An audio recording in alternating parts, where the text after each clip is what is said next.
नासिर नुसरत फिरोज दहशतगर्दी टोड़ अदालत अॻूणे वफ़ाक़ी वज़ीर गुलाम मुर्तज़ा जतोई संदसि भाउ मसरूर खान जतोई जे 7 केसनि में पक्की ज़मानत लाइ ॾिनल दरख़्वास्तनि ते ॿुधणी 15 अक्टूबर ताईं करे छॾी आहे। इन हवाले सां अपडेट वठूं था महबूब कलोड़ो खां। जी महबूब, छा अपडेट आहे?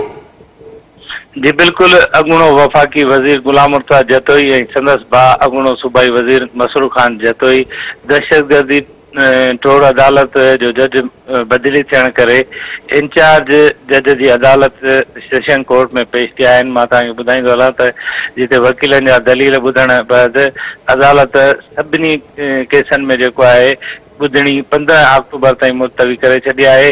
मां तव्हांखे इहो ॿुधायां त लंजार हाउस समेत जेको आहे दादूद ज़िले जो अमीनाणी थाणे जो केस हुयो ऐं उनखां अलावा बिलावल ज़रदारी क़तल केस समेत 7 केस हुआ जेके जिन जी अॼु ॿुधणी रखियल हुई।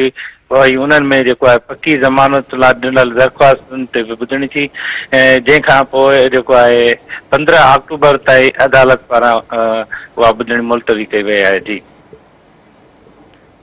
महबूब, अपडेट ॾियण जे लाइ अव्हां जी महिरबानी।